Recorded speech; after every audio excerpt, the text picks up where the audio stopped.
नमस्कार दोस्तों, स्वागत है आप सभी का फिर से एक बार मेरे YouTube चैनल कंपटीशन हब पर। मैं हूं राहुल सेन। आपके प्यार और फीडबैक के लिए तहे दिल से बहुत बहुत धन्यवाद। जैसा कि थंबनेल देखकर आपको मालूम पड़ गया होगा कि इस वीडियो में हम चर्चा करने वाले हैं मध्य प्रदेश में जो आपकी पटवारी भर्ती परीक्षा हुई थी उसको लेकर चयनित पटवारियों ने जो है वो डिजिटल आंदोलन चलाया है। डिजिटल तौर पर जो है वो अभी आपका आंदोलन कर रहे हैं। दूसरे नंबर पर मैं आपसे बात करने वाला हूँ कि जो भी आपके अतिथि शिक्षक हैं, अतिथि शिक्षकों के लिए जो भी मानदेय देने का बातचीत हुआ था उसके रिगार्डिंग एक अपडेट निकल कर आया है, उस पर भी चर्चा करने वाला हूं।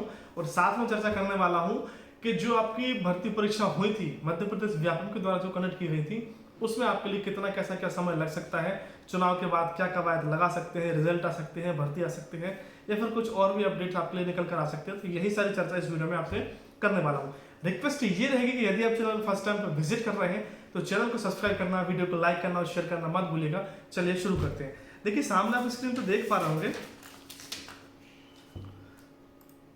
देखिए पटवारी ने डिजिटल कंप्यूटर चलाकर पीएम से मांगी नियुक्तियां। भोपाल, प्रदेश के 8000 से अधिक चयनित पटवारियों ने डिजिटल अभियान चलाकर पीएम नरेंद्र मोदी से नियुक्ति की मांग की। मध्य प्रदेश युवा हल्ला बोल संगठन के पदाधिकारियों ने कहा कि प्रदेश में बेरोजगारी आपदा का रूप ले चुकी है। परीक्षा पास करने के बाद भी नियुक्तियां नहीं मिल रही। युवाओं ने उस दल को वोट देने का संकल्प लिया है जो पहली कैबिनेट बैठक में मुद्दों के समाधान की गारंटी लेगा। देखिए आपको भी पता है कि मध्य प्रदेश में जो है वो युवाओं का क्या हाल है, और खासतौर से यदि बात करें कि शिक्षित युवाओं का क्या हाल है मध्य प्रदेश में, तो आप सभी इस चीज से बहुत अच्छे से भली भांति होंगे। आपको इस बारे में ज्यादा परिचय देने की जरूरत नहीं है। 1 लाख भर्तियां मध्य प्रदेश में हो चुकी हैं। आपको पता है, मुझे पता है, सभी को पता है कि भर्ती हुई है या फिर नहीं हुई है। लेकिन जितनी भी भर्तियां हुई हैं कम से कम उनके आप रिजल्ट टाइम टेबल पर दे दें।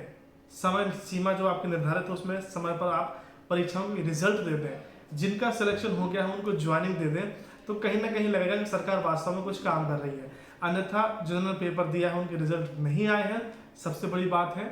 और ये दुर्भाग्यपूर्ण बात है कि परीक्षा देने के बाद रिजल्ट नहीं आता और सिलेक्शन हो जाता है और आपकी ज्वाइनिंग नहीं होती है। लेकिन क्या कर सकते हैं, इलेक्शन है, जब तक इलेक्शन चलेगा तो इलेक्शन के चलते तो कुछ हो नहीं सकता है। लेकिन आगे देखिए एक अपडेट ये भी निकल कर आया है।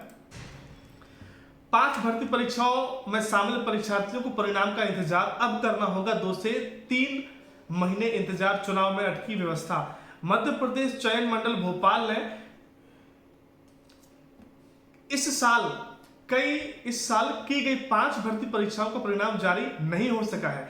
ऐसे में इन परीक्षाओं में शामिल हुए करीब 20 लाख अभ्यर्थी अपने परिणाम आने का इंतजार कर रहे हैं। हालांकि परीक्षार्थियों को करीब 3 माह का इंतजार करना होगा। इनकी भर्ती नए साल में नए सरकार के कार्यकाल में ही हो पाएगी। अब विधानसभा चुनाव की आचार संहिता लग गई है। ऐसे में तय है कि इन भर्ती परीक्षाओं के परिणाम अब अगले साल ही आएंगे। परीक्षार्थियों को परीक्षा परिणाम के लिए अभी भी 2 से 3 महीने तक का इंतजार करना पड़ेगा। अब कोई नई भर्ती परीक्षा चयन मंडल द्वारा नहीं की जा सकेगी। कर्मचारी चयन मंडल सिर्फ पात्रता परीक्षा के लिए परिणाम ही जारी कर पाएगा। इसमें PAT, animal husbandry test, middle एवं प्राइमरी पात्रता परीक्षा, हाई स्कूल पात्रता परीक्षा सहित अन्य पात्रता परीक्षाओं के परिणाम भी चयन मंडल जारी कर पाएगा। कि अतिथि शिक्षकों के लिए बहुत सारे वादे किए गए थे, बहुत सारी जो है वो योजना निकाली गई थी सरकार की तरफ से, बहुत सारी जो है वो घोषणाएं की गई थी अतिथि विद्वान के लिए। तो उनका भी एक अपडेट निकल कर आया, उसको भी देख लीजिए आप। एमफिल वाले अतिथि विद्वानों को अब तक नहीं कॉलेज अलॉटमेंट। अतिथि विद्वानों को 2000 रुपए दिन का मानदेय अब भी नहीं मिल रही फिक्स राशि। सीएम की घोषणा हो चुकी है, सारी प्रशासन और शासन की कार्रवाई हो चुकी है, लेकिन अभी भी उनको जो मानदेय है वो उनको नहीं दिया जा रहा है। आगे देखिए क्या है।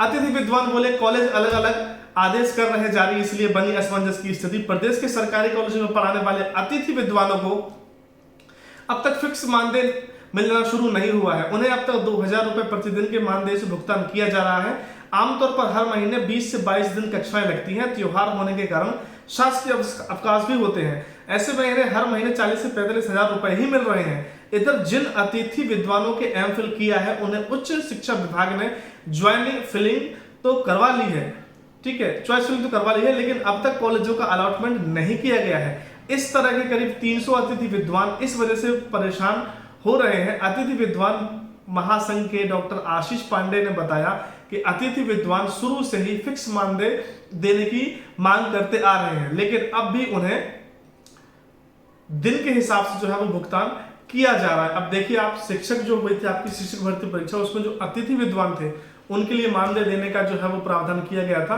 अब एक मैटर ये भी निकल कर आया है कि जो भी कॉलेजों में आपके अतिथि विद्वान हैं, अतिथि जो भी हैं आपके, उनके लिए भी जो है वो फिक्स वेतन देने का जो है वो मांग किया जा रहा है, लेकिन उन्हें प्रतिदिन जो है वो 2000 रुपये आपके दिए जा रहे हैं। देखिए, जन भागीदारी वाली फैकल्टी को और कम मानदेय, ठीक है।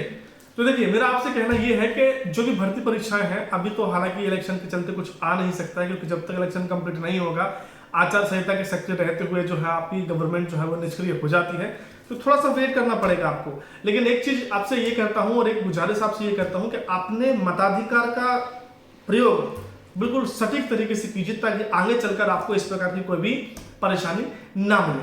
क्योंकि आपका एक वोट किसी को जिताने और हराने के लिए मायने नहीं रखता है, ये आपके भविष्य के लिए भी एक निर्णय देता है, आपके भविष्य की आगे की रूपरेखा भी तैयार करता है। तो अपने इलेक्शन में जो आप वोट डालने जाएंगे, उसका भरपूर तरीके से सूझबूझ के साथ जो है वो आप उपयोग कीजिएगा।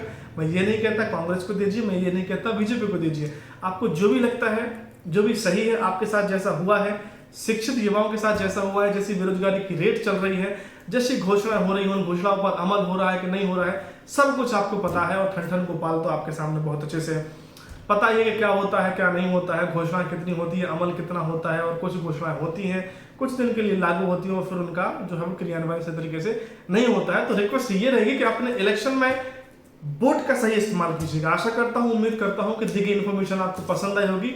यदि इन्फॉर्मेशन अच्छी लगी हो तो प्लीज वीडियो को लाइक करना और शेयर करना मत भूलिएगा। चैनल पे यदि फर्स्ट टाइम पे विजिट करें तो सब्सक्राइब करना मत भूलिएगा, ताकि इसी तरह के अपडेट्स, मध्य प्रदेश सरकार की वैकेंसी, स्टेट के सेंट्रल की वैकेंसी के नोटिफिकेशन के अपडेट्स, समय समय पर motivational video, cut off analysis आपको मिलता रहे। वीडियो देखने के लिए, आपको बहुमूल्य समय देने के लिए आप सभी के लिए तहे दिल से बहुत बहुत धन्यवाद। खुश रहिए, मुस्कुराते रहिए, अपना बहुत ख्याल रखिएगा। धन्यवाद। जय हिंद, जय हिंद।